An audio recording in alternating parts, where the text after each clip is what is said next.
Hello friends, welcome to இதியன் சமையல். இப்போ நீங்கள் பார்க்குறது அடுத்த ஆர்டருக்கு வந்து நம்ம ரெடி ஆகியாச்சுங்க. அடுத்தது வந்து அதிரசம் ஆர்டரு தான்.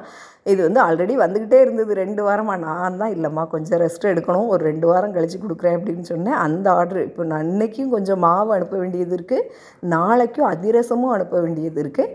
அதுக்கு வந்து நம்ம வந்து ரெடி பண்ணிக்கிட்டு இருக்கோம். அதுக்கப்புறம் பார்த்தீங்க அப்படின்னா இப்போ வந்து நம்ம வந்து நார்மலாக வந்து அதிரசம் வந்து கிலோ கணக்கில் தான் கொடுப்போம், நம்ம பீசஸ் கணக்கில் கொடுக்குறது இல்லை. இப்போ வந்து அதிரசத்தில் வந்து ஒரு கிலோவுக்கு வந்து நான் 30 ரூபா வந்து கம்மி பண்ணுறேன்.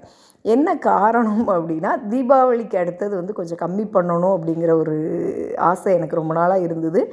இந்த வருஷம்லாம் பார்த்தீங்க அப்படின்னா நான் எதிர்பார்க்கவே இல்லை, சும்மா பேருக்கு போடும் அப்படின்னு 2 வாரத்துக்கு முன்னாடி வந்து அதிரசம் ஆர்டர் எடுத்தேன். உண்மையிலே கடவுள் செயலில் அவ்வளோ ரெஸ்பான்ஸு, அவ்வளோ குழந்தைங்க வாங்கினாங்க, அவ்வளோ ஒரு சந்தோஷமாக இருந்தது, அவ்வளோ ஒரு ஃபீட்பேக்கு, ரொம்ப சந்தோஷமாக இருந்தது. அந்த மகிழ்ச்சியே வந்து என்னென்னா, இல்லை நம்ம வந்து ஒரு கிலோவில் வந்து ஒரு 30 ரூபா கம்மி பண்ணும் அப்படின்ட்டு இந்த அதிரசம், லட்டு, மிச்சர் இந்த 3 ஐட்டத்துலேயும் வந்து நம்ம வந்து கம்மி பண்ண போகிறோம்.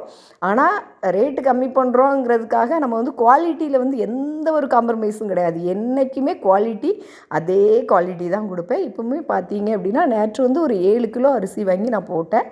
அதுவுமே வந்து பார்த்தீங்க அப்படின்னா 42 ரூபா ஒரு கிலோ அரிசி அப்படிங்கிற மாதிரி தான். வேறு எந்த அரிசியும் நம்ம மிக்ஸ் பண்ண மாட்டோம், இந்த அரிசி தான். அதுக்கு ஏற்ற மாதிரி ஒரு கிலோவுக்கு வந்து 750 கிராம் மண்டவெல்லம் அப்படிங்கிற கணக்கில் நம்ம வந்து வாங்கி, என்னென்னா மாவு வந்து நம்ம வந்து நிறையவும் வைக்க முடியாது. இப்போ தீபாவளி அந்த மாதிரி டைம்னால் நம்ம ஆன் த ஸ்பாட்லேயே ரெடி கொடுத்துருவோம். இது வந்து என்னென்னா ஆர்டர் வர நான் வந்து போனதால் வந்து இப்போ இன்றைக்கி ஆர்டர் வந்திருக்கா, இதை வந்து முடிச்சுட்டு அதுக்கப்புறம் இன்னொரு 2 நாளையில் அடுத்த ரவுண்டு மாவு ரெடி பண்ணுவேன்.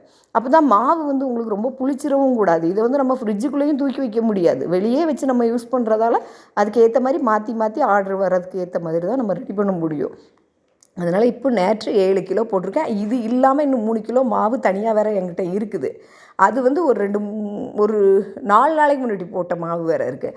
அதையும் முடிச்சுட்டு இதையும் முடித்த பிறகு 2வது அடுத்தது ஆர்டர் வரையும் நான் போடுவேன். அதனால் உங்களுக்கு யாருக்கு விருப்பம் இருந்தாலும் நீங்கள் இந்த கீழே உள்ள நம்பருக்கு கான்டாக்ட் பண்ணுங்கள். எந்த ஊராக இருந்தாலும் நம்ம அனுப்பிடலாம்.